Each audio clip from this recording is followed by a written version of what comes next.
پیارے بچوں، ایک دفعہ کا ذکر ہے کہ ایک ملک میں ایک بادشاہ حکومت کرتا تھا۔ وہ بادشاہ اپنے رعایا کے ساتھ کچھ بہت اچھا نہیں تھا۔ کسی سے کوئی بھی غلطی ہو جاتی تو وہ بڑے دربار میں اس کی خوب بےعزتی کرتا۔ کسی شخص کا راز رکھنا یا عزت رکھنا تو وہ جانتا ہی نہ تھا۔ بادشاہ اور ملکہ کی شادی کو 10 سال بیت گئے اور اس کے بعد اللہ تعالیٰ نے ان کو بیٹے کی نعمت سے نوازا۔ لیکن جب وہ بیٹا پیدا ہوا تو بادشاہ اور ملکہ یہ دیکھ کے حیران رہ گئے کہ اس کے کان گدھے کے کانوں سے ملتے جلتے تھے۔ اس کے چہرے سے بہت بڑے اس کے کان بہت عجیب لگتے۔ بادشاہ یہ دیکھ کے بہت حیران اور پریشان بھی ہوا۔ اس نے کہا یہ بات کسی کو پتہ نہیں چلنی چاہیے۔ اس بات کا صرف ملکہ اور بادشاہ کو ہی پتہ تھا، کوئی تیسرا بندہ اس بات کو نہ جانتا تھا۔ بادشاہ اور ملکہ اپنے بیٹے سے بہت محبت کرتے تھے۔ وہ جیسا بھی تھا تو ان کا بیٹا۔ انہوں نے محل کے تمام ملازمین سے بھی اس کو چھپا کے رکھا تھا۔ کسی بھی ملازم کو اس حصے میں آنے کی اجازت نہ تھی جہاں پہ بادشاہ کا بیٹا ہوتا تھا، اور اس طرح سے ابھی تک کوئی بھی نہ جان پایا تھا کہ بادشاہ کے بیٹے کے کان گدھے کے کانوں جیسے ہیں۔ بچہ خوب کھیلتا کھولتا رہتا اور آہستہ آہستہ سے اس کے سر کے بال اتنے بڑے ہو گئے کہ اب ان کو کٹوانے کی ضرورت پڑی۔ تو بادشاہ نے سوچا کہ اس کے لیے تو ظاہر ہے کہ حجام کو بلانا پڑے گا۔ اس نے حجام کو بلا لیا، لیکن وہ ڈرتا بھی تھا کہ کہیں کانوں کی بات کہیں دور تک نہ پہنچ جائے، اس لیے اس نے حجام کو سختی سے منع کر دیا۔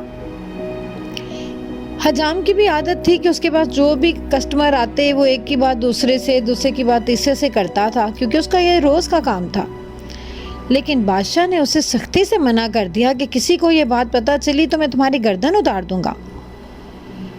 اب وہ حجام تو جب گھر جا رہا تھا اور لوگوں میں سے گزر رہا تھا تو اس کا تو دل کر رہا تھا کہ بس کسی نہ کسی کو بتا دے، لیکن اس کو زندگی بھی عزیز تھی۔ وہ کیا کرتا؟ وہ تو بڑی مشکل میں پھنس گیا تھا۔ اس کو تو لگتا کہ اس کے پیٹ میں درد شروع ہو گیا ہے، یہ بات اس سے چھپائے نہ چھپ رہی تھی۔ آخر بات ہی اتنی بڑی تھی کہ بادشاہ کے گھر میں جو بیٹا پیدا ہوا اس کے گدھے کے کان ہیں۔ خیر حجام تو چلتا چلتا ایک جنگل میں پہنچ گیا اور اس نے سوچا کہ اب یہاں تو کوئی سننے والا نہیں ہے، تو اس نے اونچی آواز میں کہہ دیا کہ بادشاہ کے بیٹے کے گدھے کے کان ہیں، بادشاہ کے بیٹے کے گدھے کے کان ہیں، بادشاہ کے بیٹے کے گدھے کے کان ہیں۔ اب اس کو تھوڑا سکون محسوس ہوا کہ بات آخر اس نے نکال دی تھی، اور یہ بات کسی نے سنی بھی نہ تھی۔ وہ تو خیر خوش خوش چلا گیا، اور کچھ ہی دن بعد وہاں پہ ایک ڈرم بیٹر آ گیا، اور ڈھول بجانے والا وہاں سے ایک بانس لینے کے لیے آیا تھا جس سے وہ تراش کے ڈرم بجانے والی ایک چھڑی بنا سکے۔ خیر اس نے وہاں سے لکڑی لی اور اس کو لے کے اپنی دکان پہ آ گیا۔ اس کو نہیں پتا تھا کہ لکڑی کے اندر بھی کوئی راز چھپا ہے۔ جب وہ لکڑی لے کے اپنی دکان پہ آیا اور اس نے اس کو تراش خراش کی خوبصورت سی ایک چھڑی بنا لی جس کے ساتھ وہ ڈول کو بجانا چاہتا تھا۔ اس کا کام ہی کچھ ایسا تھا، وہ گلی گلی جاتا، ڈول بجاتا اور لوگوں سے پیسے اکٹھے کرتا، کبھی کسی شادی کے فنکشن میں اور کبھی ویسے ہی۔ اور اس نے وہ چھڑی لی اور اسی طرح سے بجاتے بجاتے وہ نکل گیا۔ وہ بجاتے بجاتے جب لوگوں کے گھروں کے پاس سے گزر رہا تھا تو اس نے بھی غور کیا کہ آواز کیا آ رہی تھی۔ وہ آواز کچھ اس طرح تھی، یہی کہیں ہر ایک زبان شہزادے کے گدھے کے کان، یہی کہیں ہر ایک زبان شہزادے کے گدھے کے کان، یہی کہیں ہر ایک زبان شہزادے کے گدھے کے کان، کہتی جائے سب کی زبان شہزادے کے گدھے کے کان، شہزادے کے گدھے کے کان۔ اب اس کو تو خود سمجھ نہ آ رہی تھی کہ یہ ہو کیا رہا تھا۔ سب لوگ غور سے سننے لگے کہ یہ کیا آواز آ رہی تھی، اور آواز اسی طرح سے آتی جاتی، یہی کہیں ہر ایک زبان شہزادے کے گدھے کے کان، یہی کہیں ہر ایک زبان شہزادے کے گدھے کے کان، کہتی جائے سب کی زبان شہزادے کے گدھے کے کان، شہزادے کے گدھے کے کان۔ اب تو بادشاہ تک بھی یہ خبر پہنچ گئی کہ پورے ملک میں ڈھنڈورا پٹ چکا تھا کہ شہزادے کے کان گدھے کے کان ہیں۔ بادشاہ کو بہت غصہ آیا. وہ جانتا تھا کہ یہ کام حجام کے علاوہ کسی کا نہیں، کیونکہ آج تک یہ راز کسی کو پتہ چلنے ہی نہ دیا گیا تھا. بادشاہ نے بڑے دربار میں حجام اور ڈھول بجانے والے دونوں کو بلا لیا. اس نے کہا کہ اب تم دونوں کی یہی سزا ہے کہ تم دونوں کی گردن اتار دی جائے گی. وہ دونوں بہت پریشان ہوئے کہ بادشاہ سلامت ہمارا کوئی قصور نہیں.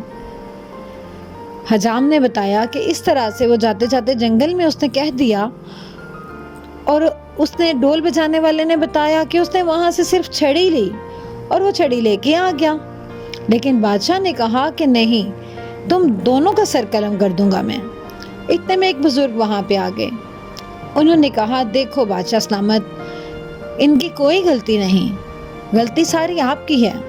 آپ نے ہمیشہ لوگوں کا تماشا بنایا، کبھی کسی کی عزت نہیں رکھی، کبھی کسی کا راز نہیں رکھا، اور آج آپ کو اس طرح سے یہ سزا مل رہی ہے. دیکھیں بادشاہ سلامت، آپ کا بیٹا آپ کے لیے ایک فخر ہے. آپ کیوں شرمندہ ہوتے ہیں؟ وہ جیسا بھی ہے آپ کا بیٹا ہے، آپ اس کو کیوں چھپا چھپا کے رکھتے ہیں؟ بادشاہ کو بھی اس کی بات سمجھ میں آ گئی.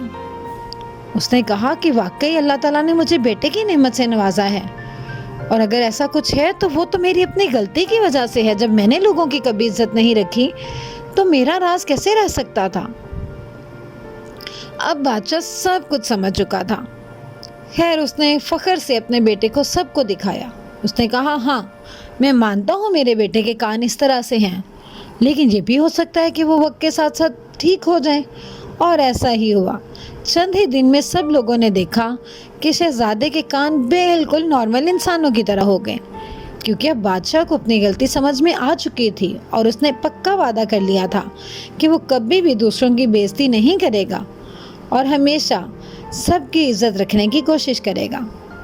اور اس طرح سے وہ روزانہ اپنے بیٹے کو دربار میں لاتا اور بڑی خوشی سے سب کو ملاتا، اور اب اس کا بیٹا دنیا کا خوبصورت ترین شہزادہ لگتا تھا. تو بچوں، آپ نے دیکھا اس کہانی سے ہمیں یہ سبق ملتا ہے کہ ہمیں کبھی کسی کی دل آزاری نہیں کرنی چاہیے. اللہ تعالیٰ کو یہ بات سخت ناپسند ہے، اور اس کی سزا ہمیں کسی بھی صورت میں مل سکتی ہے.